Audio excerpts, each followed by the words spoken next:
Sensual essa versão da Jessie J, hein? Sensacional, rapaz. Bom demais.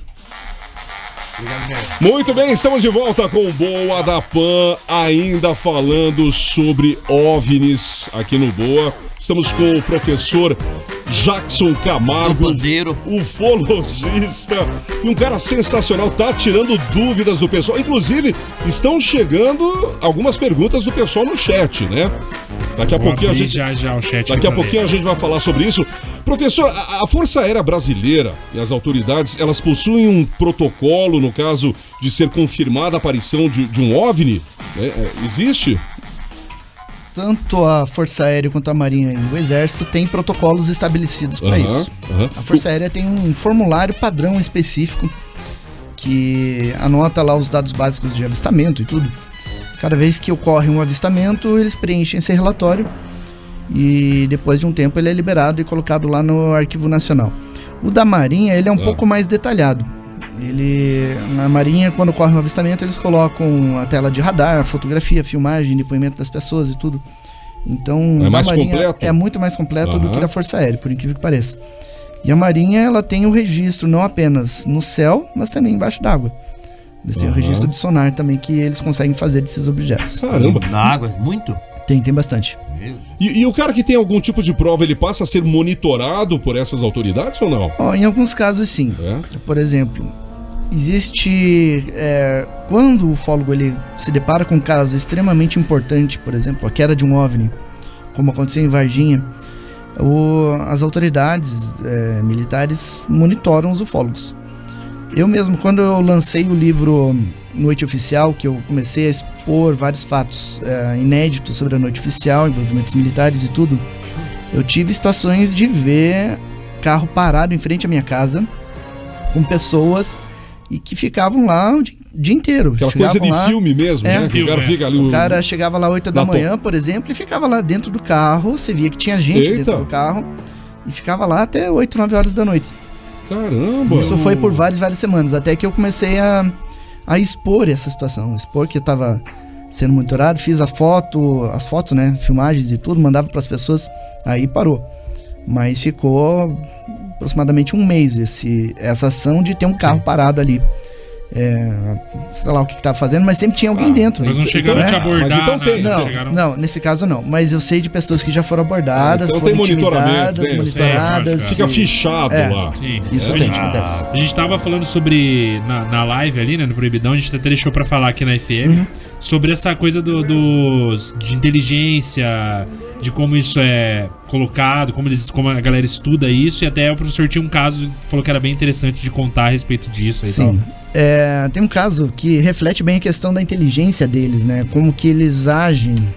O primeiro indício de inteligência já é a própria tecnologia que eles usam, que está muito acima das capacidades que a gente tem.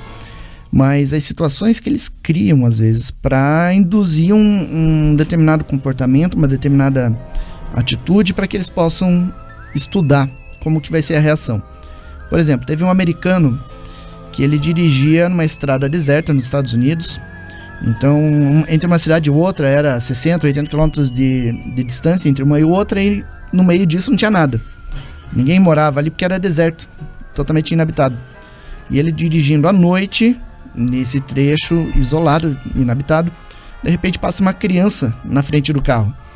E ele, na velocidade normal lá de tráfego, ele não conseguiu evitar e atingiu em cheio a criança. Jogou a criança longe. E aí ele saiu desesperado. Meu Deus, matei a criança. Ele não percebeu que o local ali não tinha criança. E aí ele saiu pra ver. E de repente veio a nave por cima, puxou ele pra dentro. É doido. Pra estudar a emoção que ele tinha, que ele teve de matar uma criança por acidente. E aquela criança não era uma criança, era foi algo que eles criaram ali, um cenário armado. Humanoide. Pra que ele tivesse essa impressão de ter matado a criança no acidente. Então eles armaram pro cara, Eles armaram pro cara pra estudar o sentimento dele, de culpa pela morte da criança. Olha, e se algo é descoberto aqui no Brasil, professor, necessariamente ele tem que ser compartilhado com os americanos, por exemplo, ou não? Acontece. É? Sim. Por exemplo, as criaturas capturadas em Varginha foram para os Estados Unidos.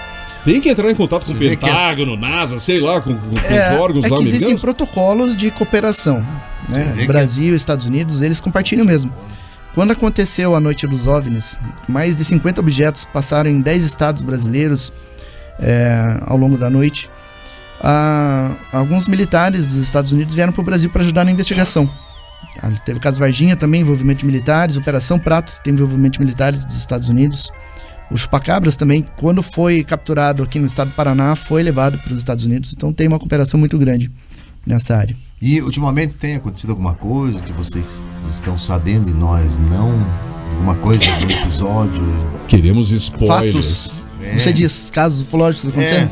A questão de 2 meses ocorreram 2 casos de avistamento a partir de aeronaves. Aeronaves em que região? Nos arredores de Brasília. Foi captado pelo Centro Brasília a comunicação, inclusive tem as comunicações dos pilotos. No primeiro caso foram 4 aeronaves envolvidas, relatando a presença de luz. Elas já tinham cruzado a divisa entre Goiás e Tocantins, já estavam dentro do estado de Tocantins e viram essa luz muito forte. Questão de 1 mês depois, outra aeronave, agora da Azul, observou.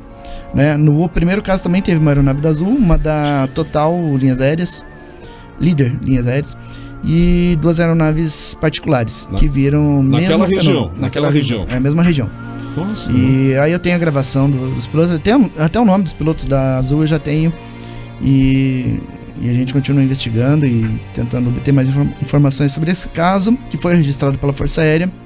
E eu acredito que, acho que ano que vem eles já liberam a documentação sobre esse avistamento. Naquela região tem muitas comunidades místicas, né? Lá no Planalto Central e tal. É por esse motivo, lá tem uma porcentagem grande de avistamentos? Tem alguma coisa ali diferente ou não? Talvez a composição de solo. Alguma coisa subterrânea ali que atraia esses seres, né? Porque ali bem pertinho tem a Chapada dos Veadeiros e a composição do solo atrai esse tipo de manifestação, tipo de inteligência, uma coisa assim, né? Que doido. Por que a gente vê sempre assim, é isso que eu ia até perguntar, essa atração pra eles, às vezes são em cidades até bem menores, né? Não, assim, tem muitos os grandes centros, lógico, sempre tem essas informações, mas o que a gente mais ouve são cidades pequenas, tipo o Pinhão, que o professor comentou, né? Palmital, o que acontece, assim, o que atrai tanto nessas cidades menores, assim? Olha... Será, né? Qual que é a ideia de vocês? Veja, aqui em Curitiba, por exemplo, quem neste momento está olhando para o céu? Sim. Poucas pessoas. Se alguém estiver na rua, ou vai estar dirigindo, ou vai estar olhando por onde que vai caminhar para não ser assaltado, não bater num poste nem nada. Quem estiver dentro de casa vai estar vendo TV, mexendo no computador, mexendo no celular. Poucas pessoas vão estar olhando para o céu. Né? Já na zona rural é muito mais comum que as pessoas parem para olhar. Né? No sítio mesmo, as pessoas geralmente nesse horário estão indo para casa. E elas não estarão com o celular. É bem raro eles mexerem com o celular andando na estrada. Então, qualquer fenômeno vai chamar atenção, até porque tem menos luz. Sim. Né? Então, acontece alguma coisa no céu, já chama atenção, né? Sim. Então, é por isso que tem muito relato no interior. E aquele episódio que acontece ali em Garuva, que para os carros que tem determinado trecho em Garuva, que de repente o carro morre e depois volta. É verdade. Dá uma pane, né? Dá um apagão no carro, depois ele volta. Tem vários casos assim. É efeito eletromagnético. Tem nada a ver com OVNI, com essa Em alguns casos tem, porque quando aparece OVNIs, eles geram efeitos eletromagnéticos e muitas vezes geram pane em motor elétrico. Então o carro morre, a pessoa quer sair rapidinho dali e não consegue porque o carro morreu. Doideira, hein? Olha, opinião de quem vive isso, que queria saber do professor, os extraterrestres, professor, já povoaram o planeta antes da gente? Eles deixaram heranças para nossa civilização? A tua opinião com relação a isso? Olha, aí entra num assunto extremamente polêmico. É isso que nós gostamos, polêmico. Que rende, assim, um papo de dias, né? Digamos assim, que é um papo muito longo. Mas resumindo... Sucintamente. Vamos resumir bem a questão. Quando ocorre uma abdução ou um contato mais amistoso, digamos assim, que os seres passam algum tipo de informação, eles falam sobre a nossa origem e que a nossa origem está atrelada à existência deles. No sentido de que no passado eles teriam povoado o nosso planeta, e daí por uma série de situações o contato com eles foi perdido por conflitos, cataclismas, terremotos, tempestades solares e tudo. E aí eles deixaram o nosso planeta e nos deixaram a própria sorte. E daí só ficaram acompanhando de longe. até o momento em que o contato fosse restabelecido.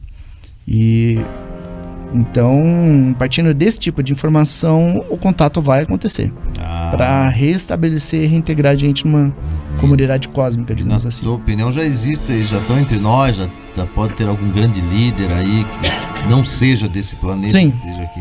Sim. Existem vários casos de seres alienígenas que, até na aparência deles, eles são basicamente humanos, algumas raças. Se usasse uma roupa como a nossa, saísse na rua, a gente não reconheceria. Olha só. O Trump pode ser. Mas existem casos de seres com um aspecto diferente que, de repente, consegue, por algum processo, mudar a forma deles e parecer com a gente. Caraca. E tem vários casos em que eles foram deixados aqui. Olha só, rapaz, seu vizinho meio estranho pode ser um ET, né? Aquela pessoa do teu trabalho que você não gosta, aliás, ninguém gosta, pode ser um ET, pode ter alguém, pode ter uma energia cósmica diferente. E se as pessoas não gostam de você, talvez o ET seja você e você não tá sabendo ainda. Vou fazer o seguinte, eu já vou convidar o professor Jackson Camargo para uma segunda oportunidade, porque o assunto é extenso. Faltou falar da pirâmide, né? Faltou um monte de coisa aqui. Então já fica aí a segunda parte com o professor. A gente vai agendar o horário, talvez nas próximas semanas, tá bom, professor? Isso aí, foi um prazer. O prazer foi nosso. Você quer deixar algum recado, as suas redes sociais? Certo. Como o pessoal acha o teu trabalho, professor? Ok. O site Fenômeno, www.fenomenon.com.br. Tem um canal no YouTube também, se chama Fenômeno. Você chega lá no Fenômeno no YouTube, escreve Fenômeno, você já encontra. Ou o meu nome mesmo você encontra. Tem o meu Instagram também, @JacksonLuizCamargo. E no Twitter também você encontra lá Portal Fenômeno. Então é bem acessível aí. E tem a literatura também, porque o professor escreveu 2 livros, isso, né? UFOs no Espaço e na Lua e A Noite Oficial dos UFOs no Brasil. Isso, 2 livros de minha autoria. E que tem muita informação aí sobre nossos trabalhos, nossa pesquisa. As pessoas podem comprar direto comigo ou podem encontrar lá na loja da revista UFO também. ufo.com.br, lá tem os 2 livros e outros livros também, bem interessantes. Tá certo.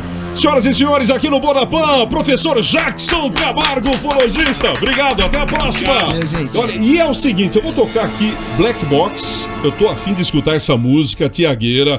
Já já a gente tá de volta, tem que dar o arrotinho ainda aqui no Bonapan. Emoji premiado. Tá uma festa esse último bloco.